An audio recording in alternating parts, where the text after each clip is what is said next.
You are watching South Asian Trend.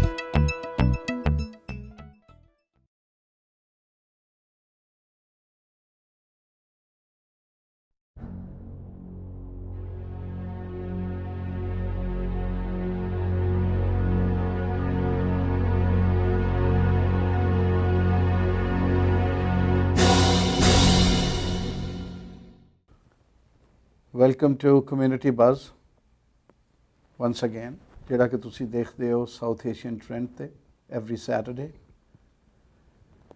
We try to bring community issues, community leaders, and try to address your questions. Today, we do have an NDP MP from Surrey, BC, Jenny Sims, who is visiting Ontario over this weekend. And we just literally begged her to come and spared some time, which she gladly did. Welcome to the studios, Jenny. It's great to be here, and it's always nice to come to Toronto. And this weekend, you've arranged for the hottest weekend of the year, I think. And hottest weekend, but kids had fun. That's the bottom line over the weekend. No, it's always wonderful. I mean, kids have fun whether it's snowing, or whether it's hot, or whether it's raining. Absolutely, absolutely. So welcome once again to Ontario, and thank you for sparing time from your busy schedule. And let's come to the subjects straight away. Okay. As the opposition party for the first time at the federal level in Canada, what do you feel the role of NDP has been? A. B. The vacuum created, the big gap created by the demise of Jack Layton. How is the party taking it, and how have you overall coped with it? Sorry community ਨੂੰ ਬਹੁਤ ਦੁੱਖ ਹੋਇਆ ਜਦੋਂ Jack Layton ਦੀ ਮੌਤ ਹੋ ਗਈ। ਬਹੁਤ ਸਦਮਾ ਲੱਗਾ। ਪਹਿਲੇ 2 ਦਿਨ ਤਾਂ ਸੱਚ ਵੀ ਨਹੀਂ ਸੀ ਆਉਂਦਾ ਵੀ ਕਿਸ ਤਰ੍ਹਾਂ ਹੋ ਗਿਆ ਆ, ਪਰ ਜਿਸ ਤਰ੍ਹਾਂ ਜੈਕ ਲੇਟਨ ਨੇ ਆਪਣੀ ਚਿੱਠੀ ਵਿੱਚ ਵੀ, ਆਖਰੀ ਚਿੱਠੀ ਵਿੱਚ ਵੀ ਲਿਖਿਆ ਸੀਗਾ, ਜਿਹੜੀ ਗੱਲ ਉਹ ਸਾਡੀ ਕੋਕਸ ਨੂੰ ਵੀ ਕਹਿ ਕੇ ਗਈ ਵੀ ਪਾਰਟੀ ਸਿਰਫ ਜੈਕ ਲੇਟਨ ਨਹੀਂ ਸੀਗੀ, ਪਾਰਟੀ ਸੀਗੀ ਜਿਹੜੇ ਸਾਡੇ ਅਸੂਲ ਆ ਅਤੇ ਜਿਹੜੇ ਸਾਰੇ MP ਰਲ ਮਿਲ ਕੇ ਆ। ਅਤੇ ਇਸ ਕਰਕੇ ਉਹ ਸਾਡੇ ਹੱਥ ਵਿੱਚ ਬਹੁਤ ਵੱਡੀ ਜ਼ਿੰਮੇਵਾਰੀ ਦੇ ਗਏ ਆ ਵੀ ਜਿਸ ਤਰ੍ਹਾਂ ਦਾ ਮੁਲਕ ਕੈਨੇਡਾ ਨੂੰ ਹੋਣਾ ਚਾਹੀਦਾ ਆ, ਜਿਸ ਤਰ੍ਹਾਂ ਮਜ਼ਬੂਤ ਹੋਣਾ ਚਾਹੀਦਾ ਆ, ਵੀ ਅਸੀਂ ਰਲ ਮਿਲ ਕੇ ਉਹਨਾਂ ਚੀਜ਼ਾਂ ਲਈ ਲੜੀਏ ਜਿਸ ਤਰ੍ਹਾਂ ਉਹਨਾਂ ਨੇ ਆਮ ਇਨਸਾਨ ਲਈ ਜਿਹੜੀ ਉਹਨਾਂ ਦੀ ਜ਼ਿੰਦਗੀ ਸੀਗੀ ਉਹਨਾਂ ਨੂੰ ਵਧੀਆ ਬਣਾਉਣ ਲਈ ਉਹਨਾਂ ਨੇ ਕੋਸ਼ਿਸ਼ਾਂ ਕੀਤੀਆਂ ਅਤੇ ਮਿਹਨਤ ਵੀ ਬਹੁਤ ਕੀਤੀ। ਹੁਣ ਦੇਖੋ ਸਾਡੇ ਕੋਲ ਨਵਾਂ ਲੀਡਰ ਹੈਗਾ Thomas Mulcair. I am very very impressed with him. He is an excellent leader, he is intelligent, he is experienced, he used to be a Liberal cabinet minister, ਆਪ ਸਾਰਿਆਂ ਨੂੰ ਪਤਾ ਆ। ਪਰ ਉਹਦੇ ਵਿੱਚ ਜੋ ਜੋਸ਼ ਹੈਗਾ ਆ ਨਾ, ਉਹ ਸਾਨੂੰ ਜੈਕ ਲੇਟਨ ਦੀ ਯਾਦ ਕਰਾਉਂਦਾ ਆ ਕਰਕੇ ਜਿਹੜੀ ਉਹ ਲੜਾਈ ਸ਼ੁਰੂ ਕੀਤੀ ਆ ਹੁਣ ਲੀਡਰ ਬਣ ਕੇ, ਉਹ ਹੀ ਲੜਾਈ ਆ ਜਿਹੜੀ ਪਾਰਟੀ ਜੈਕ ਲੇਟਨ ਦੇ ਥੱਲੇ ਲੜ ਰਹੀ ਸੀਗੀ। ਅਤੇ ਦੇਖੋ ਜੈਕ ਲੇਟਨ ਨੂੰ ਬਹੁਤ ਵੱਡਾ ਭਰੋਸਾ ਸੀਗਾ ਥੋਮਸ ਮਲਖੈਰ ਦੇ ਵਿੱਚ। ਉਹਨਾਂ ਦੋਨਾਂ ਨੇ ਹੀ ਰਲ ਮਿਲ ਕੇ ਜਿਹੜੀ ਵੀ ਮੈਜਿਕ ਉਹਨਾਂ ਨੇ ਕੀਤੀ ਕਬੈਕ ਵਿੱਚ, ਉਹ ਦੋਨਾਂ ਦੀ ਦੇਣ ਸੀਗੀ। ਜੈਕ ਲੇਟਨ ਨੇ ਥੋਮਸ ਨੂੰ ਲੈਫਟੀਨੈਂਟ ਬਣਾਇਆ ਸੀਗਾ ਕਬੈਕ ਦਾ, ਅਤੇ ਕਬੈਕ ਦੇ ਵਿੱਚ ਜਿੰਨੇ ਵੀ ਉੱਥੇ ਸੀਟਾਂ ਜਿੱਤੀਆਂ ਉਹਦੇ ਵਿੱਚ ਥੋਮਸ ਮਲਖੈਰ ਦਾ ਬਹੁਤ ਵੱਡਾ ਹੱਥ ਸੀਗਾ ਸ਼ੁਰੂ ਤੋਂ ਹੀ। ਅਤੇ ਹੁਣ ਮੈਂ ਦੇਖਿਆ ਵੀ ਜਦੋਂ ਪਹਿਲਾਂ ਮੇਰਾ ਉਹਦੇ ਨਾਲ ਪਰਸਨਲ ਐਕਸਪੀਰੀਅੰਸ ਨਹੀਂ ਸੀਗਾ, ਪਿਛਲੇ 2 ਸਾਲਾਂ ਦੇ ਵਿੱਚ ਮੈਂ ਦੇਖ ਲਿਆ ਆ ਵੀ ਉਹ ਮਿਹਨਤੀ ਵੀ ਬਹੁਤ ਨੇ, ਉਹਨਾਂ ਦੇ ਅੰਦਰ ਜਿਹੜੀ ਤਾਕਤ ਹੈਗੀ ਉਹ ਵੀ ਹੈਗੀ ਆ, ਉਹ ਹਾਪਰ ਤੱਕ ਕੰਸਰਵੇਟਿਵਸ ਦਾ ਸਾਹਮਣਾ ਵੀ ਕਰ ਸਕਦੇ ਨੇ, ਅਤੇ ਇਸ ਕਰਕੇ ਉਹਨਾਂ ਕੋਲ ਐਕਸਪੀਰੀਅੰਸ ਵੀ ਹੈਗਾ ਆ। ਅਤੇ ਸਾਨੂੰ ਪੂਰੀ ਆਸ ਹੈਗੀ ਆ ਵੀ ਉਹ ਸਾਡੀ ਪਾਰਟੀ ਨੂੰ ਤਾਂ ਹੀ ਲੈ ਕੇ ਜਾਣਗੇ। ਐਂਡ ਮੈਂ ਪਹਿਲਾਂ ਥੋੜ੍ਹਾ ਡਰਦੀ ਸੀਗੀ ਕਰਕੇ ਵਾਲੀ ਜਾਣਦੀ ਨਹੀਂ ਸੀ ਉਹਨਾਂ ਨੂੰ ਵੀ ਉਹਨਾਂ ਦੀ ਪੋਲਿਸੀਜ਼ ਕਿਸ ਤਰ੍ਹਾਂ ਦੀ ਹੋਊਗੀ, ਪਰ ਉਹਨਾਂ ਨੇ ਜਿਹੜੀ ਪਾਰਟੀ ਪੋਲਿਸੀਜ਼ ਹੈਗੀ ਉਹਨਾਂ ਦੀ ਪੂਰੀ ਕਦਰ ਕੀਤੀ ਆ। ਇੱਕ ਦੇਖੋ ਮੈਂ ਜਦੋਂ ਲੀਡਰਸ਼ਿਪ ਦੀ ਰੇਸ ਹੋਈ ਸੀ ਉਹਨਾਂ ਦੀ ਸਪੋਰਟ ਨਹੀਂ ਸੀ ਕੀਤੀ, ਪਰ ਫਿਰ ਵੀ ਉਹਨਾਂ ਨੇ ਮੈਨੂੰ ਐਡਾ ਵੱਡਾ ਪੋਰਟਫੋਲੀਓ ਦੇ ਕੇ ਅਤੇ ਜਿਹੜੇ ਡਿਸੀਜ਼ਨ ਪੋਰਟਫੋਲੀਓ ਵਿੱਚ ਲੈਣੇ ਸੀਗੇ ਉਹਨਾਂ 'ਤੇ ਉਹਨਾਂ ਨੇ ਪੂਰਾ ਭਰੋਸਾ ਰੱਖਿਆ ਮੇਰੇ 'ਤੇ। ਅਤੇ ਇਸ ਕਰਕੇ ਜਿਸ ਤਰ੍ਹਾਂ ਮੈਂ ਉਹਨਾਂ ਨੂੰ ਦੇਖਦੀ ਹਾਂ, ਸਾਰਿਆਂ ਨਾਲ ਕੰਮ ਕਰਦੇ ਆ, ਟੀਮ ਨੂੰ ਬਿਲਡ ਕਰਦੇ ਆ, ਸਟਰੈਂਥ ਵਧਾਉਂਦੇ ਆ ਪਾਰਟੀ ਦਾ, I think we will be fine.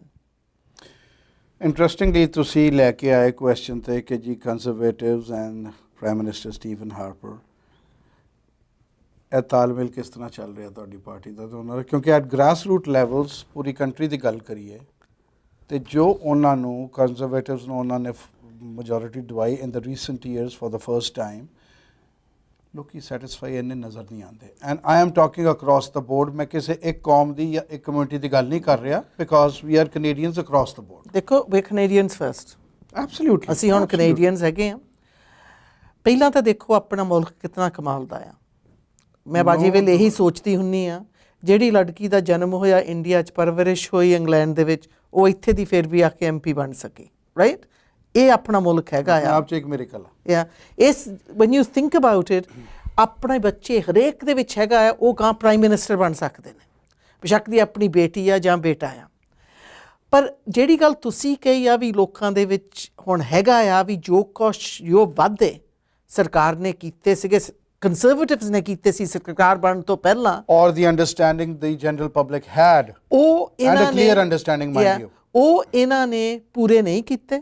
ਪਰ ਇਹ ਵੀ ਆ ਲੋਕਾਂ ਨੂੰ ਪਤਾ ਆ ਵੀ ਸਾਡੇ ਨਾਲ ਜਿਸ ਤਰ੍ਹਾਂ ਵਿਸ਼ਵਾਸ ਘਾਟ ਹੋ ਰਿਹਾ ਆ। ਤੁਸੀਂ ਦੇਖੋ ਸੈਨੇਟ ਦੇ ਵਿੱਚ ਪਹਿਲਾਂ ਸਟੀਵਨ ਹਾਰਪਰ ਹੀ ਕਹਿੰਦਾ ਹੁੰਦਾ ਸੀ ਸਾਨੂੰ ਸੈਨੇਟ ਦੀ ਕੋਈ ਲੋੜ ਨਹੀਂ। ਬਿਲਕੁਲ ਕਲੀਅਰ ਗੱਲਾਂ ਨੇ। ਹੁਣ ਤੁਸੀਂ ਦੇਖੋ ਜਿਹੜੇ ਸਕੈਂਡਲਸ ਜਾਂ ਨਾ, ਆਪਾਂ 2 ਹਫ਼ਤੇ ਤਾਂ ਜੇ ਲਾਉਣੇ ਹੋਣ ਸਿਰਫ ਸਕੈਂਡਲਸ ਤੇ ਲਾ ਸਕਦੇ, ਪਰ ਇਹੋ ਹੀ ਕਹੂੰਗੀ prime ਮਿਨਿਸਟਰ's office directly involved, his staff directly involved, his chief of staff the key culprit. So when you think of all of these things, Aam time ਦੇ ਵਿੱਚ ਜੇ ਕੋਈ ਪ੍ਰਾਈਮ ਮਿਨਿਸਟਰ ਹੋਵੇ ਉਹ ਹੁਣ ਤੱਕ he would have stepped aside. ਪਰ ਇਸ ਸਰਕਾਰ, ਇਸ ਪ੍ਰਾਈਮ ਮਿਨਿਸਟਰ ਵਿੱਚ ਇੰਨੀ ਐਰੋਗੈਂਸ ਹੈਗੀ ਆ, ਆਪਾਂ ਸਾਰਿਆਂ ਨੂੰ ਪਤਾ ਆ ਵੀ they are still carrying on. ਤੇ ਇੱਕ ਇਹ ਸਿਰਫ ਇਹ ਹੀ ਨਹੀਂ, environmental issues, environmental degradation ਜੋ ਹੋ ਰਿਹਾ ਆ ਹੁਣ, ਜਿਹੜੇ ਆਪਾਂ ਇੰਟਰਨੈਸ਼ਨਲ ਪ੍ਰੋਟੋਕੋਲਸ ਤੋੜੇ ਨੇ, ਉਹਨਾਂ ਦਾ ਵੀ ਸਾਨੂੰ ਦੁੱਖ ਆ। ਤੁਸੀਂ ਫੋਰਨ ਪੋਲਿਸੀ ਤੇ ਚੱਲ ਜਾਓ, ਜਿੱਥੇ ਕੈਨੇਡਾ ਦਾ ਨਾਂ ਬਹੁਤ ਉੱਚਾ ਹੁੰਦਾ ਸੀਗਾ। ਜਦੋਂ ਮੈਂ ਯੰਗ ਸੀਗੀ, ਅਸੀਂ ਟਰੈਵਲ ਕਰੀਦਾ ਸੀਗਾ ਨਾ, ਅਮਰੀਕਨ ਨੂੰ ਪੁੱਛੀਦਾ ਹੁੰਦਾ ਸੀ ਯੂਰਪ ਦੇ ਵਿੱਚ, ਕਰਕੇ ਮੇਰੀ ਪਰਵਰਿਸ਼ ਇੰਗਲੈਂਡ ਵਿੱਚ ਹੋਈ ਆ, ਵੀ ਤੁਸੀਂ ਅਮਰੀਕਨ ਆ, ਤੁਸੀਂ ਕੈਨੇਡੀਅਨ ਫਲੈਗ ਕਾਹਤੇ ਲਾਇਆ ਆ ਆਪਣੀ ਬੈਕਪੈਕ ਨੂੰ? ਦੱਸੋ ਕੀ ਜਵਾਬ ਦਿੰਦੇ ਹੁੰਦੇ ਸੀਗੇ? Because when we wear the Canadian flag, ਸਾਡਾ ਰਿਸੈਪਸ਼ਨ ਵਧੀਆ ਹੁੰਦਾ ਆ, ਸਾਨੂੰ ਲੋਕ ਖੁਸ਼ ਆ ਕੇ ਮਿਲਦੇ ਆ।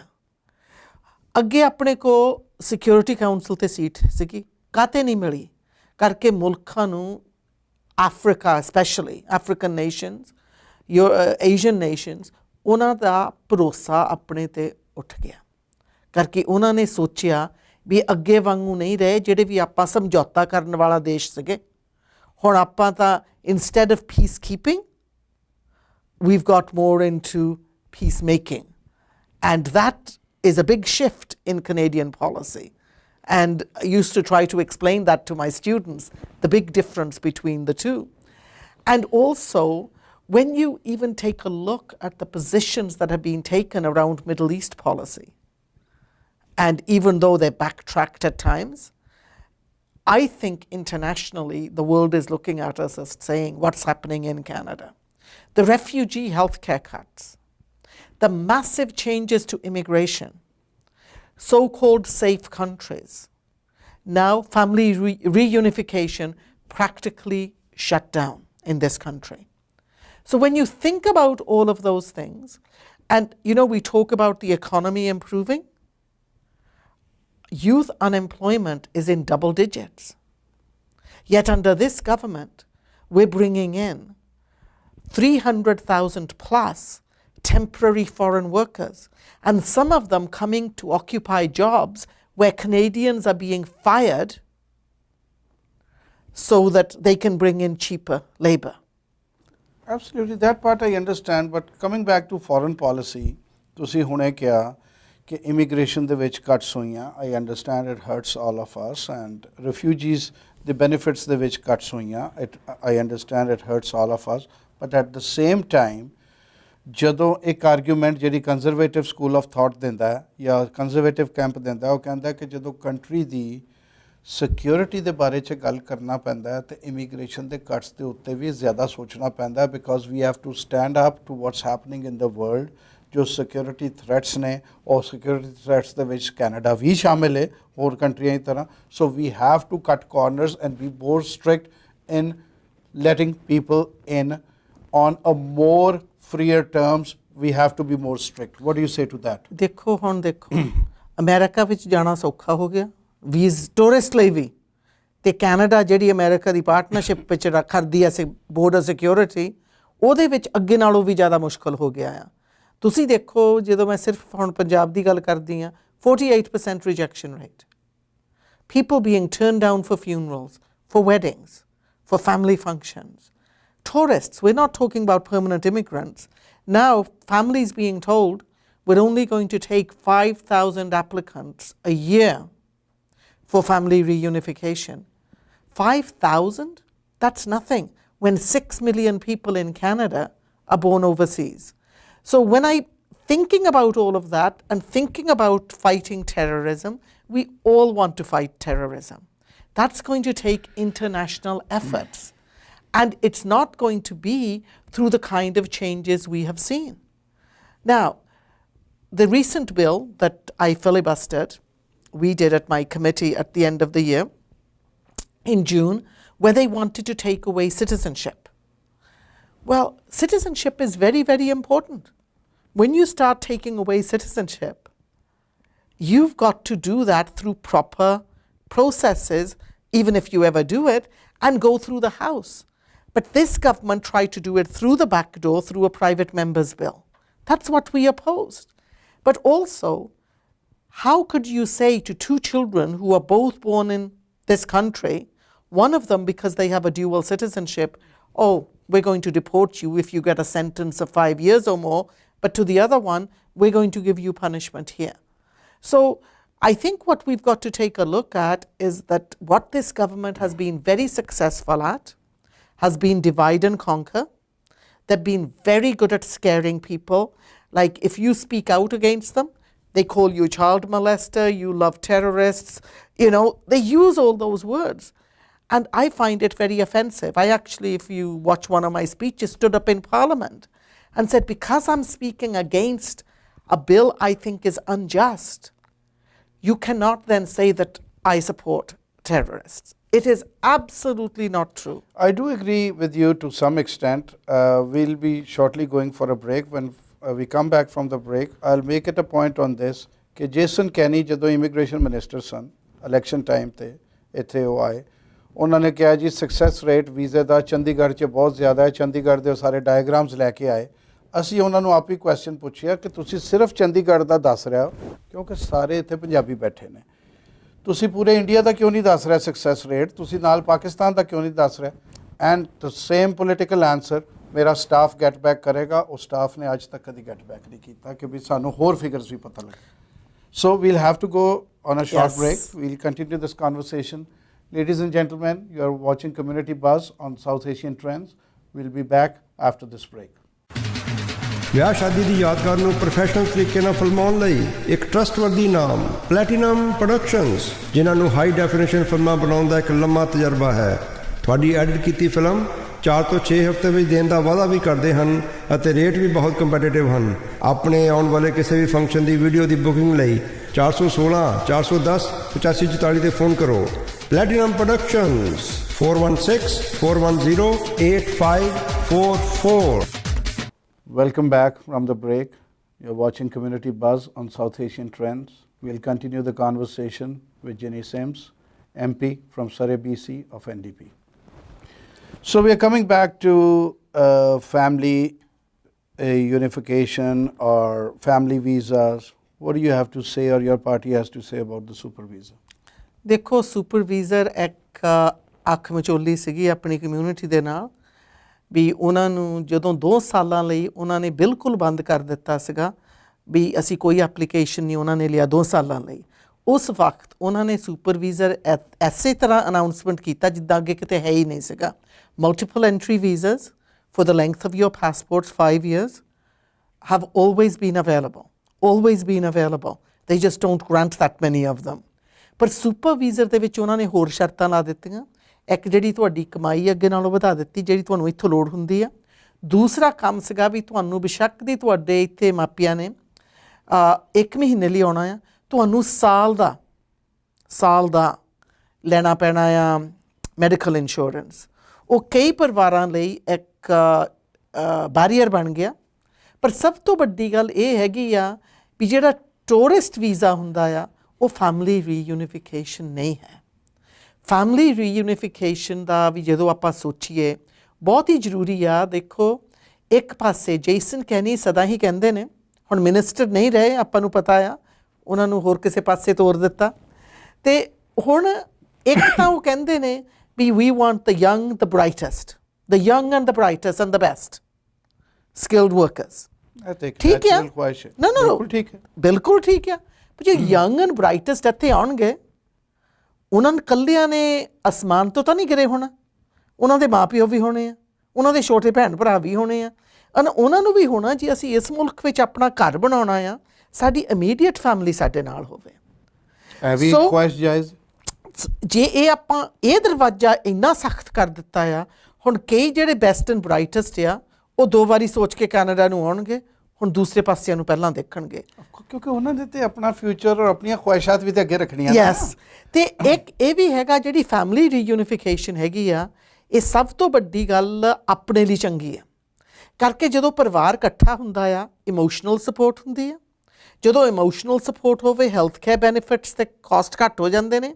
ਇਕਨੋਮਿਕ ਸਪੋਰਟ ਹੁੰਦੀ ਆ, day care, shared accommodation, families pooling their income together, they earn more, they get on their feet, they buy a house, they pay taxes. All of that happens a lot quicker if a family unit is together.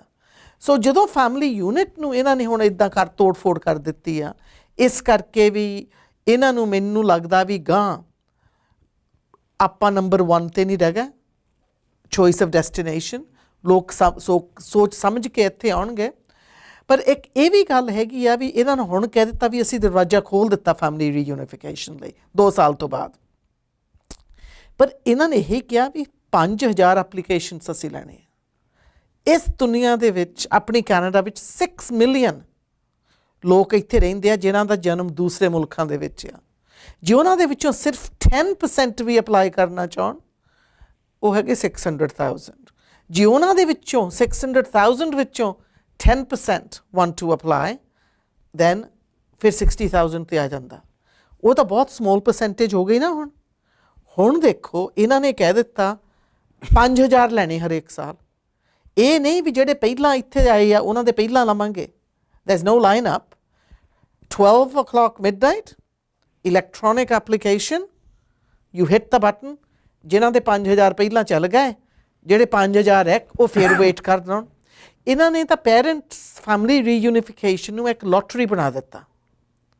ਦੇਖੋ ਹਰੇਕ ਨੇ ਇੱਥੇ ਆ ਕੇ ਰਹਿਣਾ ਚਾਹੁੰਦਾ। ਇੱਕ ਇਹਨਾਂ ਜਿਹੜਾ ਵਿਜ਼ਿਟਰ ਵੀਜ਼ਾ ਆ ਉਹ ਵੀ ਇੰਨਾ ਤੰਗ ਕਰ ਦਿੱਤਾ ਆ। ਮੈਂ ਸਾਊਥ ਏਸ਼ੀਅਨ ਕਮਿਊਨਿਟੀ ਦੀ ਨਹੀਂ ਗੱਲ ਕਰਦੀ, ਮੈਂ ਇੱਕ ਲੇਡੀ ਦੀ ਗੱਲ ਕਰਦੀ ਹਾਂ ਜਿਹੜੀ ਵੀ ਬਾਹਰੋਂ ਆਈ ਆ। ਉਹ ਇੱਥੇ ਆਈ ਨੂੰ 15-20 ਸਾਲ ਹੋ ਗਏ ਆ, ਅਲਬਰਟਾ 'ਚ ਰਹਿੰਦੀ ਆ। ਉਹਨੇ ਜਦੋਂ ਮੈਨੂੰ ਆਪਣੀ ਕਹਾਣੀ ਦੱਸੀ ਤਾਂ ਮੇਰੇ ਅੱਖਾਂ 'ਚੋਂ ਪਾਣੀ ਆ ਗਿਆ। ਉਹ ਕਹਿੰਦੀ ਜਿੰਨੀ ਮੈਂ ਬਹੁਤ ਖੁਸ਼ ਸੀ ਜਦੋਂ ਮੈਨੂੰ ਕੈਨੇਡਾ ਵਿੱਚ ਆਉਣ ਦਾ ਚਾਂਸ ਮਿਲਿਆ, ਉਹ ਪੁਆਇੰਟ ਸਿਸਟਮ 'ਤੇ ਆਈ ਸੀਗੀ। ਅਤੇ ਕਹਿੰਦੀ ਮੈਂ ਇੱਥੇ ਆ ਕੇ ਨਾਂ ਵੀ ਬਹੁਤ ਕਮਾਇਆ ਅਤੇ ਘਰ ਵੀ ਬਹੁਤ ਵਧੀਆ, ਵੀ ਮੇਰੀ ਲਾਈਫ ਸਟਾਈਲ ਬਹੁਤ ਵਧੀਆ ਹੈ। ਉਹਦੇ ਬੱਚੇ ਵੀ ਇੱਥੇ ਹੋਏ, ਉਹਨੇ ਵਿਆਹ ਵੀ ਇੱਥੇ ਕਰਾਇਆ ਅਤੇ ਹੁਣ ਉਹਨਾਂ ਨੇ ਨਵਾਂ ਘਰ ਬਣਾਇਆ। ਅਤੇ ਕਹਿੰਦੀ ਮੇਰੇ ਦਿਲ ਵਿੱਚ ਇੱਕ ਖੁਆਇਸ਼ ਸੀਗੀ ਵੀ ਜਦੋਂ ਮੈਂ ਘਰ ਦੀ ਹਾਊਸ ਵਾਰਮਿੰਗ ਕਰਾਂ, ਮੇਰੀ ਮਾਂ ਅਤੇ ਮੇਰਾ ਭਰਾ ਜਿਹੜੇ ਅਫਰੀਕਾ 'ਚ ਰਹਿੰਦੇ ਆ ਨਾ, ਉਹ ਇੱਥੇ ਆਉਣ ਸਿਰਫ 2 ਹਫ਼ਤਿਆਂ ਲਈ। ਕਹਿੰਦੀ ਮੈਂ ਕਈ ਵਾਰੀ ਅਪਲਾਈ ਕੀਤਾ, ਉਹਨਾਂ ਨੂੰ ਰਿਜੈਕਟ ਕਰ ਦਿੱਤਾ। ਅਤੇ ਕਹਿੰਦੀ ਉਹਨਾਂ ਨੇ ਇੱਥੇ ਰਹਿਣਾ ਤਾਂ ਹੈ ਨਹੀਂ ਸੀਗਾ, ਪਰ ਕਹਿੰਦੀ ਮੈਨੂੰ ਹੁਣ ਲੱਗਦਾ ਆ, ਪਹਿਲੀ ਵਾਰ ਕਹਿੰਦੀ ਜਦੋਂ ਦੇ ਕੰਜ਼ਰਵੇਟਿਵ ਪੋਲਿਸੀਜ਼ ਬਦਲ ਗਏ ਆ, ਮੈਨੂੰ ਲੱਗਦਾ ਵੀ ਕੈਨੇਡਾ ਮੇਰਾ ਘਰ ਨਹੀਂ ਹੋ ਸਕਦਾ। ਇਹ ਤਾਂ ਕਹਿੰਦੀ ਇੱਕ ਜਗ੍ਹਾ ਆ ਜਿੱਥੇ ਮੈਂ ਪੈਸਾ ਕਮਾਉਂਦੀ ਹਾਂ। ਕਹਿੰਦੀ ਘਰ ਉਹ ਚੀਜ਼ ਹੁੰਦੀ ਆ ਜਿੱਥੇ ਤੁਸੀਂ ਆਪਣੇ ਖੁਸ਼ੀ ਵਾਲੇ ਦਿਨ ਨੂੰ, ਆਪਣੇ ਮਾਂ ਪਿਓ ਨੂੰ, ਆਪਣੇ ਭੈਣ ਭਰਾਵਾਂ ਨੂੰ, ਆਪਣੇ ਦੋਸਤ ਮਿੱਤਰਾਂ ਨਾਲ ਬੈਠ ਕੇ ਆਪਣੇ ਘਰ ਵਿੱਚ ਰੋਟੀ ਖਾ ਸਕੋ। ਅਤੇ ਕਹਿੰਦੀ ਵੀ ਮੇਰਾ ਇਨਕਮ ਵੀ ਹੈਗਾ, ਸਭ ਕੁਛ ਹੈਗਾ ਆ। ਫਿਰ ਇਹਨੇ ਇਹ ਸਵਾਲ ਰੱਖਿਆ ਜਿੰਨੀ ਮੈਂ ਕੈਨੇਡਾ ਨੂੰ ਕਿਸ ਤਰ੍ਹਾਂ ਆਪਣਾ ਘਰ ਕਮਾਂ। ਐਬਸੋਲਿਊਟਲੀ। ਅਸੀਂ ਕੰਜ਼ਰਵੇਟਿਵ ਦੀ ਠੀਕ ਹੈ, ਅਸੀਂ ਤਨਕੀਦ ਵੀ ਕਰ ਰਹੇ ਹਾਂ, ਕ੍ਰਿਟਿਸਿਜ਼ਮ ਵੀ ਕਰ ਰਹੇ ਹਾਂ। NDP ਤੁਹਾਡੀ ਜਿਹੜੀ ਪਾਰਟੀ ਹੈ ਫਸਟ ਟਾਈਮ ਆਪੋਜੀਸ਼ਨ 'ਚ ਆਈ ਹੈ, ਲੇਕਿਨ ਉਸ ਤੋਂ ਪਹਿਲੇ ਆਪੋਜੀਸ਼ਨ 'ਚ ਅਤੇ ਸੱਤਾ 'ਚ ਹਕੂਮਤ 'ਚ ਲਿਬਰਲ ਪਾਰਟੀ ਬਹੁਤ ਜ਼ਿਆਦਾ ਰਹੀ ਹੈ। ਉਹਨਾਂ ਦੀਆਂ ਵੀ ਕੋਈ ਅਚੀਵਮੈਂਟਸ ਇੰਨੀਆਂ ਜ਼ਿਆਦਾ ਨਹੀਂ ਨੇ ਕਿ ਜਿਹੜੀਆਂ ਕਿ ਉਹਦੇ ਉੱਤੇ ਵੀ ਖਲੋਤਾ ਜਾ ਸਕੇ। So what choices does a voter have? ਦੇਖੋ, ਸਭ ਤੋਂ ਵੱਡੀ ਤਾਂ ਇਹ ਗੱਲ ਹੈਗੀ ਆ ਵੀ ਆਪਾਂ ਨੂੰ ਇਹ ਜਿਹੜੀ ਕੰਜ਼ਰਵੇਟਿਵ ਸਰਕਾਰ ਆ, ਜਿਸ ਤਰ੍ਹਾਂ ਇਹ ਕੈਨੇਡਾ ਦਾ ਨਕਸ਼ਾ ਬਦਲ ਰਹੇ ਆ, ਆਪਾਂ ਨੂੰ ਕੁਛ ਕਰਨਾ ਪੈਣਾ। ਦੇਖੋ, ਮੇਰੀ ਕੋਈ ਦਿਲਚਸਪੀ ਹੈ ਨਹੀਂ ਸੀ MP ਬਣਨ ਨੂੰ। ਸਿਰਫ ਜੈਕ ਲੇਟਨ ਨੇ ਮੇਰੇ ਮੂਹਰੇ ਇਹ ਕੁਐਸਚਨ ਰੱਖਿਆ ਸੀਗਾ, ਤੂੰ ਹਰੇਕ ਨੂੰ ਕਹਿੰਨੀ ਹੱਕਾਂ ਲਈ ਲੜਨਾ ਪੈਂਦਾ, ਹੁਣ ਤੂੰ ਇੰਨਾ ਨਾਰਾਜ਼ ਹੈਗੀ ਵੀ ਜੋ ਕੁਛ ਹੋ ਰਿਹਾ ਆ। ਹੁਣ ਕਹਿੰਦਾ ਜੇ ਆਪਣੇ ਲਈ ਨਹੀਂ ਆਪਣੇ ਬੱਚਿਆਂ ਲਈ ਖੜੀ ਹੋ। ਇਸ ਕਰਕੇ ਆਈ ਐਗਰੀਡ। ਪਰ ਮੈਂ ਇਹ ਜ਼ਰੂਰ ਕਹੂੰਗੀ ਵੀ ਕਈ ਕੁਛ ਜੋ ਅੱਜ ਜੇਸਨ ਕੈਨੀ ਕਰ ਰਿਹਾ ਆ, ਉਹ ਸ਼ੁਰੂ ਕੀਤਾ ਸੀਗਾ ਲਿਬਰਲ ਸਰਕਾਰ ਨੇ। ਕ੍ਰੈਟੀਅਨ ਦੇ ਦਿਨਾਂ ਦੇ ਵਿੱਚ ਇਹਨਾਂ ਨੇ ਜਿਹੜੇ ਮਿਨਿਸਟਰ ਆ, ਉਹਦੇ ਹੱਥ ਵਿੱਚ ਜ਼ਿਆਦਾ ਪਾਵਰ ਪਾਉਣ ਲੱਗ ਪਏ ਵੀ ਉਹ ਅੰਦਰੋਂ ਅੰਦਰੀ ਨੰਬਰ ਬਦਲੀ ਜਾਵੇ ਵੀ ਇੱਥੋਂ ਇੱਦਾਂ ਆਉਣੇ, ਇਸ ਗਰੁੱਪ ਦੇ ਵਿੱਚ ਇੱਦਾਂ ਆਉਣੇ ਆ। ਇਹਨਾਂ ਨੇ ਕਿਹਾ ਵੀ ਜੇ ਨੰਬਰ ਪਾਰਲੀਮੈਂਟ ਵਿੱਚ ਪਹਿਲਾਂ ਡਿਬੇਟ ਹੁੰਦੇ ਸੀਗੇ, ਉੱਥੇ ਗਏ ਜਿਹੜੀ ਇਮੀਗ੍ਰੈਂਟ ਕਮਿਊਨਿਟੀ ਆ, ਇਹਨਾਂ ਨੂੰ ਸਾਡੇ ਖਿਲਾਫ ਹੋ ਜਾਣਾ। ਇਸ ਕਰਕੇ ਇਹਨਾਂ ਨੇ ਅੰਦਰ ਚੋਰੀ ਚੋਰੀ ਇਹ ਕੰਮ ਕਰ ਦਿੱਤਾ। ਪਹਿਲੇ ਸਕਰੂਟਨਾਈਜ਼ ਕਰੋ, ਸਕਰੂਟਨਾਈਜ਼ ਨਾ ਹੋਵੇ, ਇਹਨਾਂ ਨੇ ਮਿਨਿਸਟਰ ਦੇ ਹੱਥ ਵਿੱਚ ਕੰਮ ਦੇ ਦਿੱਤਾ। ਇਹ ਜਿਹੜੀ ਕੰਜ਼ਰਵੇਟਿਵ ਸਰਕਾਰ ਆ, ਇਹਨਾਂ ਨੇ ਉਹ ਜਿਹੜਾ ਕੰਮ ਸ਼ੁਰੂ ਕੀਤਾ ਸੀਗਾ ਉਹ ਇਹ ਅਸਮਾਨ ਤੱਕ ਲੈ ਗਏ ਆ। ਇਹਨਾਂ ਨੂੰ ਉਦੋਂ ਵੀ ਜ਼ਿਆਦਾ ਪਾਵਰ ਮਿਨਿਸਟਰ ਦੇ ਵਿੱਚ ਦੇ ਦਿੱਤਾ। ਦੇਖੋ, ਆਪਣਾ ਦੇਸ਼ ਕੈਨੇਡਾ ਬਹੁਤ ਵਧੀਆ ਮੁਲਕ ਆ। ਮੈਂ ਆਪ ਚੁਣਿਆ ਆ 75 ਦੇ ਵਿੱਚ ਅਸੀਂ ਇੱਥੇ ਆਏ ਹਾਂ ਇੰਗਲੈਂਡ ਦੇ ਵਿੱਚੋਂ। ਮੈਂ ਚੁਣਿਆ ਵੀ ਮੇਰੇ ਬੱਚੇ ਇੱਥੇ ਹੋਏ ਦੋਨੇ ਹੀ, ਮੇਰੇ ਦੋਹਤੀਆਂ ਅਤੇ ਦੋਹਤੇ ਦਾ ਜਨਮ ਵੀ ਇੱਥੇ ਦਾ ਹੀ ਆ। ਮੈਂ ਮੁਲਕ ਚੁਣਿਆ ਕਰਕੇ ਮੈਂ ਚਾਹੁੰਦੀ ਸੀਗੀ ਜਿਸ ਤਰ੍ਹਾਂ ਮੈਂ ਦੇਖਿਆ 70s ਦੇ ਵਿੱਚ ਵੀ ਇਸ ਮੁਲਕ ਵਿੱਚ ਮੇਰੇ ਬੱਚੇ ਖੁਸ਼ ਰਹਿਣਗੇ, ਉਹਨਾਂ ਦੀ ਓਪਰਚੁਨਿਟੀਜ਼ ਹੋਣਗੀਆਂ। ਇਹ ਮੁਲਕ ਦੇ ਜਿਹੜੇ ਆਪਣੇ ਜੋਗ੍ਰਾਫੀ ਆ ਉਹ ਵੀ ਬਹੁਤ ਵਧੀਆ ਹੈ। ਪਰ ਮੈਂ ਹੁਣ ਸਾਰਿਆਂ ਦੇ ਮੂਹਰੇ ਇਹੀ ਬੇਨਤੀ ਕਰਦੀ ਹਾਂ ਵੀ ਆਪਾਂ ਸਾਰਿਆਂ ਨੂੰ ਰਲ ਮਿਲ ਕੇ ਇਸ ਦੇਸ਼ ਨੂੰ ਮਜ਼ਬੂਤ ਬਣਾਉਣਾ ਪੈਣਾ। ਆਪਾਂ ਨੂੰ ਲੜਾਈਆਂ ਲੜਨੀਆਂ ਪੈਣੀਆਂ। ਆਪਣੇ ਬਜ਼ੁਰਗਾਂ ਨੇ ਆਪਣੇ ਹੱਕਾਂ ਲਈ ਕੁਰਬਾਨੀਆਂ ਕੀਤੀਆਂ। ਅੱਜ ਆਪਾਂ ਜੇ ਚੁੱਪ ਕਰਕੇ ਬੈਠ ਗਏ, ਜੋ ਕੁਛ ਅੱਜ ਹੋ ਰਿਹਾ ਆ ਨਿਊ ਇਮੀਗ੍ਰੈਂਟ ਕਮਿਊਨਿਟੀ ਦੇ ਨਾਲ, ਗਾਂ ਪਤਾ ਨਹੀਂ ਕੀ ਹੋਊਗਾ ਕਰਕੇ। ਜੇ ਆਪਾਂ ਚੁੱਪ ਬੈਠੇ ਰਹੇ, ਕੁਛ ਨਹੀਂ ਹੋਣਾ। ਆਪਣੀ ਕਮਿਊਨਿਟੀ ਨੂੰ, ਸਾਊਥ ਏਸ਼ੀਅਨ ਸਪੈਸੀਫਿਕ ਮੈਂ ਕਹਿ ਦਿੰਦੀ ਹਾਂ, ਸਾਨੂੰ ਪੈਸੇ ਦੇਣੇ ਆਉਂਦੇ ਨੇ, ਸਾਨੂੰ ਮੀਟਿੰਗਸ ਰੱਖਣੀਆਂ ਆਉਂਦੀਆਂ ਨੇ ਅਤੇ ਸਾਨੂੰ ਵੋਟਸ ਪਾਉਣੀ ਆਉਂਦੀ ਆ। ਸਾਨੂੰ ਮਿਹਨਤ ਕਰਨੀ ਵੀ ਆਉਂਦੀ। ਅਸੀਂ ਜਾ ਕੇ ਵੋਲੰਟੀਅਰ ਵੀ ਕਾਫੀ ਕਰੀਦਾ ਆ, ਬਹੁਤ ਜ਼ਿਆਦਾ ਕਰੀਦਾ ਆ। ਪਰ ਅਸੀਂ ਉੱਥੇ ਰੁਕ ਜਾਈਦਾ ਕਰਕੇ ਅਸੀਂ ਇੰਗੇਜਮੈਂਟ ਪਾਲਿਸੀ ਡਿਵੈਲਪਮੈਂਟ ਵਿੱਚ ਨਹੀਂ ਲੈਂਦੇ। ਜਿੰਨਾ ਚਿਰ ਅਸੀਂ ਕੈਨੇਡੀਅਨ ਇਸ਼ੂਜ਼ ਨਾ ਚੁੱਕੀਏ, ਉਹਨਾਂ ਚਿਰ ਅਸੀਂ ਕਹਿ ਨਹੀਂ ਸਕਦੇ ਵੀ ਅਸੀਂ ਬਰਾਬਰ ਹਿੱਸੇਦਾਰ ਹੈਗੇ ਆ ਇਸ ਮੁਲਕ ਦੇ ਵਿੱਚ। ਇਸ ਕਰਕੇ ਜਦੋਂ ਮੈਂ MP ਖੜੀ ਹੋਈ ਸੀ, ਮੈਂ ਕਿਹਾ ਸੀ ਮੈਂ ਕੈਨੇਡੀਅਨ MP ਹਾਂ, ਮੈਂ ਨਹੀਂ ਹੈਗੀ ਇੰਡੀਅਨ MP। ਪਰ ਮੈਂ ਹਰੇਕ ਦੀ MP ਹਾਂ ਜਿਹਨੇ ਮੈਨੂੰ ਵੋਟ ਪਾਈ ਆ, ਜੇ ਨਹੀਂ ਵੀ ਵੋਟ ਪਾਈ। ਅਤੇ ਆਪਾਂ ਆਪਣੇ ਬੱਚਿਆਂ ਦੇ ਮੂਹਰੇ ਇੱਕ ਮਿਸਾਲ ਵੀ ਬਣਾਉਣੀ ਆ ਵੀ ਅਸੀਂ ਵੀ ਇਸ ਮੁਲਕ ਦੇ ਵਿੱਚ ਆ ਕੇ ਬਰਾਬਰ ਹਿੱਸਾ ਲੈ ਸਕਦੇ ਹਾਂ, ਪੂਰੀ ਤਰ੍ਹਾਂ ਪਾਰਟਿਸਿਪੇਟ ਕਰ ਸਕਦੇ ਹਾਂ। ਇਸ ਕਰਕੇ ਆਪਾਂ ਨੂੰ ਬੱਚਿਆਂ ਲਈ ਮੈਂਟਰਸ਼ਿਪ ਵੀ ਚਾਹੀਦੀ ਆ। ਅਤੇ ਜਦੋਂ ਤੁਸੀਂ ਆਪਣੀ ਵੋਟ ਵਰਤਦੇ ਆ, ਇਹ ਕਰਕੇ ਨਾ ਵੋਟ ਪਾਵੋ ਵੀ ਇਹ ਸਾਡੇ ਪਿੰਡ ਦੇ ਲਾਗੇ ਦਿਓ ਆ, ਇਹ ਸਾਡੀ ਕੌਮ ਦੇ ਵਿੱਚੋਂ ਆ, ਇਹ ਆ। ਤੁਸੀਂ ਹਰੇਕ ਇਨਸਾਨ ਨੂੰ ਪਰਖ ਕੇ ਵੋਟ ਪਾਵੋ ਕਰਕੇ। ਸਭ ਤੋਂ ਵੱਡੀ ਚੀਜ਼ ਡੈਮੋਕ੍ਰੇਸੀ ਵਿੱਚ ਆਪਣੀ ਵੋਟ ਹੁੰਦੀ ਆ। ਅਤੇ ਵੋਟ ਪਾ ਕੇ ਫਿਰ 4 ਸਾਲ ਪਿੱਛੇ ਨਾ ਬੈਠੋ। ਫਿਰ ਜਿਨ੍ਹਾਂ ਨੂੰ ਵੋਟ ਪਾਈ ਆ ਉਹਨਾਂ ਨੂੰ ਸਵਾਲ ਕਰੋ ਵੀ ਤੁਸੀਂ ਉੱਥੇ ਜਾ ਕੇ ਆਪਣੀ ਆਵਾਜ਼ ਕਿਉਂ ਨਹੀਂ ਖੋਲ੍ਹਦੇ। ਤੁਸੀਂ ਦੇਖੋ ਜੋ ਕੁਛ ਹੋਇਆ ਇਮੀਗ੍ਰੇਸ਼ਨ ਦੇ ਵਿੱਚ। ਹੁਣ ਮੈਂ ਸਿਰਫ ਇਮੀਗ੍ਰੇਸ਼ਨ ਦੀ ਗੱਲ ਕਰਦੀ ਹਾਂ। ਕਿੰਨੇ MP ਹੈਗੇ ਨੇ ਜਿਨ੍ਹਾਂ ਨੇ ਉੱਥੇ ਜਾ ਕੇ ਆਵਾਜ਼ ਖੋਲ੍ਹੀ ਹੈ। ਐਬਸੋਲਿਊਟਲੀ। ਇਹੀ ਮੇਰਾ ਅਗਲਾ ਸਵਾਲ ਆ ਰਿਹਾ ਸੀ ਕਿ ਜਿਹੜੇ ਸਾਡੇ MP ਨੇ, ਸਾਡੇ ਭਾਈਚਾਰੇ ਦੇ ਨੇ ਔਰ ਸਾਡੇ ਵੋਟਾਂ 'ਤੇ ਅੱਗੇ ਗਏ ਨੇ। At least if you go into GTA, greater Toronto area, ਆਪਣੇ MP ਬਹੁਤ ਨੇ ਉੱਥੇ। ਤੁਹਾਡੇ ਵੈਨਕੂਵਰ ਤੋਂ ਵੀ ਨੇ। ਉਹ ਕੀ ਕਰਦੇ ਨੇ ਉੱਥੇ ਜਾ ਕੇ ਆਪਣੇ ਭੈਣ ਭਰਾਵਾਂ ਦੀ ਕਿਉਂ ਨਹੀਂ ਆਵਾਜ਼ ਚੁੱਕਦੇ? ਦੇਖੋ, ਇਹ ਤੁਹਾਨੂੰ ਉਹਨਾਂ ਨੂੰ ਪੁੱਛਣਾ ਪੈਣਾ। ਐਬਸੋਲਿਊਟਲੀ। ਕਰਕੇ ਉਹ ਕਿ ਮੈਂ since you are one of them, ਮੈਨੂੰ ਕਹਿ ਦਿੰਦੇ ਆ ਭੈਣ ਜੀ ਤੁਸੀਂ ਗੱਲ ਚੁੱਕੀ ਚੱਲੋ ਰਾਈਟ, ਪਰ ਆਪ ਵੀ ਚੁੱਕਣ। ਐਬਸੋਲਿਊਟਲੀ। ਪਰ ਮੈਂ ਇੱਕ ਗੱਲ ਇਹ ਵੀ ਕਹਿੰਦੀ ਆ, ਮੈਂ ਪੂਰੇ ਕਹਿੰਦੀ ਆ ਵੀ ਜਿਹੜਾ ਮੇਰਾ ਤੁਸੀਂ ਰੈਕੋਰਡ ਦੇਖੋ, ਨਿਊ MP ਬਣ ਕੇ ਵੀ ਪਹਿਲੇ ਸਾਲ ਦੇ ਵਿੱਚ I was in the top 10 for speaking in the House. I speak on every issue, whether it's banking, whether it's housing, whether it's poverty, whether it's the military, foreign policy, economy. I don't transportation. ਕੋਈ ਵੀ issue ਅੱਜ ਤੱਕ parliament ਵਿੱਚ ਨਹੀਂ ਖੜਾ ਹੋਇਆ ਜਿੱਥੇ ਮੈਂ ਨਹੀਂ ਬੋਲੀ। ਬਿਕਾਜ਼ ਮੈਂ ਆਪਣੇ ਕੰਸਟੀਚੁਐਂਟਸ ਨੂੰ ਵਾਅਦਾ ਕੀਤਾ ਸੀਗਾ ਵੀ ਮੈਂ ਤੁਹਾਡੀ MP ਬਣੂੰਗੀ। ਮੈਂ ਇਹ ਵੀ ਕਿਹਾ ਸੀਗਾ ਜੇ ਤੁਹਾਨੂੰ ਵਿਆਹਾਂ ਸ਼ਾਦੀਆਂ ਅਖੰਡ ਪਾਠ ਬਾਕੀ ਫੰਕਸ਼ਨਸ ਜਾਣ ਦਾ MP ਚਾਹੀਦਾ ਆ ਫਿਰ ਤੁਸੀਂ ਬੇਸ਼ੱਕ ਦੀ ਮੈਨੂੰ ਵੋਟ ਨਾ ਪਾਇਓ ਕਿਉਂਕਿ ਮੈਂ ਦੋਨੋਂ ਕੰਮ ਨਹੀਂ ਕਰ ਸਕਦੀ। ਜੇ ਤੁਹਾਨੂੰ MP ਚਾਹੀਦਾ ਜਿਹੜਾ ਤੁਹਾਨੂੰ ਰੈਪਰੈਜ਼ੈਂਟ ਕਰੇ ਪਾਰਲੀਮੈਂਟ ਵਿੱਚ, ਪਾਰਲੀਮੈਂਟ ਦੀ ਗੱਲ ਵਾਪਸ ਤੁਹਾਡੇ ਕੋਲ ਲੈ ਕੇ ਆਵੇ, ਤੁਹਾਡਾ ਕੇਸ ਵਰਕ ਦੇਖ ਕੇ ਫਿਰ ਮੈਨੂੰ ਵੋਟ ਪਾਇਓ। ਇਸ ਕਰਕੇ ਆਪਣੀ ਕਮਿਊਨਿਟੀ ਨੂੰ ਵੀ ਨਹੀਂ, ਸਿਰਫ ਆਪਣੀ ਨੂੰ ਨਹੀਂ ਬਾਕੀ ਇਮੀਗ੍ਰੈਂਟਸ ਕਮਿਊਨਿਟੀ ਨੂੰ ਵੀ ਨਜ਼ਰੀਆ ਬਦਲਣਾ ਪੈਣਾ ਜਿਸ ਤਰ੍ਹਾਂ ਆਪਾਂ ਪੋਲੀਟਿਕਸ ਕਰਦੇ ਹਾਂ ਤੇ ਜਿਸ ਤਰ੍ਹਾਂ ਆਪਾਂ ਆਪਣੀ ਵੋਟ ਦਾ ਇਸਤੇਮਾਲ ਕਰਦੇ ਹਾਂ। ਬਿਲਕੁਲ ਸਹੀ ਗੱਲ ਹੈ। ਇਸ਼ੂਜ਼ ਨੂੰ ਸਮਝਣਾ ਪੈਣਾ, ਇਸ਼ੂਜ਼ ਨੂੰ ਕੁਐਸਚਨ ਕਰਨਾ ਪੈਣਾ ਔਰ ਇਸ਼ੂਜ਼ 'ਚ ਇਨਵੋਲਵ ਹੋਣਾ ਪੈਣਾ। ਸਿਰਫ ਬਾਹਰ ਬਹਿ ਕੇ ਗੱਲਾਂ ਨਹੀਂ ਕਰਨੀਆਂ ਪੈਣੀਆਂ। That's what I have always been saying practically. And don't look at words. Words ਹਰੇਕ ਜਦੋਂ ਇਲੈਕਸ਼ਨ ਆ ਜਾਂਦਾ ਹਰੇਕ ਪੋਲੀਟੀਸ਼ੀਅਨ ਦੇ sound the same but look at their actions and look at the party policies. ਜਿਸ ਤਰ੍ਹਾਂ ਵੀ ਕਈਆਂ ਨੇ ਮੈਨੂੰ ਕਿਹਾ ਵੀ ਤੂੰ NDP ਨਾਲ ਕਾਹਤੇ ਖੜੀ ਹੋਈ ਸੀਗੀ, ਮੈਂ ਤੁਹਾਨੂੰ ਜਵਾਬ ਦਿੰਦੀ ਹਾਂ ਪਹਿਲਾਂ ਮੈਂ ਲਿਬਰਲ ਸੀਗੀ 75 to 78 ਦੇ ਵਿੱਚ ਪਰ ਲਿਬਰਲ ਪਾਰਟੀ ਇਤਨੀ ਰਾਈਟ ਤੇ ਚਲ ਗਈ ਆ ਤਾਈਓ ਤਾਂ ਹੁਣ 3rd ਪਲੇਸ ਤੇ ਬੈਠੀ ਹੈ। ਬਿਕਾਜ਼ ਕੋਈ ਰਿਵਾਈਵਲ ਦੇ ਚਾਂਸਸ ਨਜ਼ਰ ਵੀ ਨਹੀਂ ਲੰਬੇ ਚੌੜੇ ਆ। ਨੋ ਕਰਪਸ਼ਨ ਵੀ ਕਾਫੀ ਸੀਗਾ। ਇਹ ਤਾਂ ਬਿਹੇਵ ਕਰਨ ਲੱਗ ਪਏ ਜਿੱਦਾਂ ਆਫਸ਼ੋਰ ਬੈਂਕ ਅਕਾਊਂਟਸ, ਇੱਦਾਂ ਜਿੱਦਾਂ ਵੀ ਇਹ ਵੀ ਕੰਜ਼ਰਵੇਟਿਵਸ ਹੀ ਹੈਗੇ ਨੇ। ਜਿਸ ਤਰ੍ਹਾਂ ਦੀ ਇਹਨਾਂ ਦੀ ਪਾਲਿਸੀਜ਼, ਹਾਲੇ ਵੀ ਪਾਲਿਸੀਜ਼ ਨਹੀਂ ਇਹਨਾਂ ਨੇ ਬਦਲੀਆਂ। ਲੀਡਰ ਜ਼ਰੂਰ ਬਦਲ ਲਿਆ ਆ ਪਰ ਪਾਲਿਸੀਜ਼ ਨਹੀਂ ਬਦਲੀਆਂ। ਪਾਲਿਸੀਜ਼ ਨੂੰ ਦੇਖੋ, ਐਕਸਪੀਰੀਅੰਸ ਨੂੰ ਦੇਖੋ, ਦੇਖੋ ਵੀ ਪਾਰਲੀਮੈਂਟ ਵਿੱਚ ਕੀ ਹੋ ਰਿਹਾ ਆ। ਮੀਡੀਆ ਦਾ ਫਰਜ਼ ਬਣਦਾ ਆ, ਮੈਂ ਕਹਿੰਦੀ ਜਿਹੜਾ ਆਪਣਾ ਮੀਡੀਆ ਹੈਗਾ ਆ ਮੈਂ ਉਹਨਾਂ ਦੇ ਮੂਹਰੇ ਬੇਨਤੀ ਕਰਦੀ ਹਾਂ ਤੁਹਾਡਾ ਰੋਲ ਹੈਗਾ 5th ਸਟੇਟ ਦਾ। ਤੁਸੀਂ ਬਾਜੇ ਵੇਲੇ ਪੁੱਛ ਲੈਂਦੇ ਵੀ ਤੁਸੀਂ NDP ਵਾਲਾ ਕੁਝ ਕਰਦੇ ਨਹੀਂ, ਅਸੀਂ ਬੇਸ਼ੱਕ ਦੀ ਰਾਤ ਦਿਨ ਮਿਹਨਤ ਕਰੀਏ ਤੁਸੀਂ ਬੜਾ ਖਬਰ ਵੀ ਨਹੀਂ ਵਾਲੇ ਕਰਦੇ। ਇਸ ਕਰਕੇ ਆਓ ਸਾਰੇ ਰਲ ਮਿਲ ਕੇ ਆਪਾਂ ਇਸ ਦੇਸ਼ ਨੂੰ ਖੂਬ ਬਣਾਈਏ ਤੇ ਨਾਲੇ ਬਹੁਤ ਹੀ ਮਜ਼ਬੂਤ ਬਣਾਈਏ ਜਿੱਥੇ ਸਾਡੇ ਸਾਰੇ ਬੱਚੇ ਰੰਗ ਬਰੰਗੇ ਇੱਥੇ ਦੇ ਜੰਮੇ ਬਾਹਰਲੇ ਜੰਮੇ ਸਾਰੇ ਰਲ ਮਿਲ ਕੇ ਰਹਿ ਸਕਣ। Absolutely. In conclusion, मैं जान तो पहले कहूँगा we are a diverse nation, we are a diverse country. बहुत पवित्र महीना चल रहा है रमज़ान का, रोज़ियां का अपने मुस्लिम भाई भैनों वास्ते। ईद तो पहले मेरा नहीं ख्याल हूँ तुहाडी मेरी मुलाकात होनी है तो ਉਹਦੇ ਸਿਲਸਿਲੇ 'ਚ ਵੀ ਕੋਈ ਮੈਸੇਜ ਦੇਵੋ ਆਪਣੇ ਭੈਣ ਭਰਾਵਾਂ ਨੂੰ and to our viewers out there because it's all about diversity at the end of the day. It is. ਮੈਂ ਰਮਜ਼ਾਨ ਦਾ ਸਟੇਟਮੈਂਟ ਦਿੱਤਾ ਹੈ, ਮੇਰੀ ਵੈਬਸਾਈਟ 'ਤੇ ਹੈਗਾ ਆ। ਸਾਰੀ ਕਮਿਊਨਿਟੀ ਨੂੰ ਜਿਹੜੀ ਮੇਰੇ ਇਲਾਕੇ ਵਿੱਚ ਰਹਿੰਦੀ ਅਸੀਂ ਉਹਨਾਂ ਨੂੰ ਈਦ ਦੇ ਕਾਰਡ ਵੀ ਪਾਈਦੇ ਆ। ਪਰ ਇਹ ਜਿਹੜਾ ਵਕਤ ਹੈਗਾ ਆ ਨਾ ਇਹ ਸਿਰਫ ਫਾਸਟਿੰਗ ਦਾ ਵਕਤ ਨਹੀਂਗਾ ਹੈਗਾ।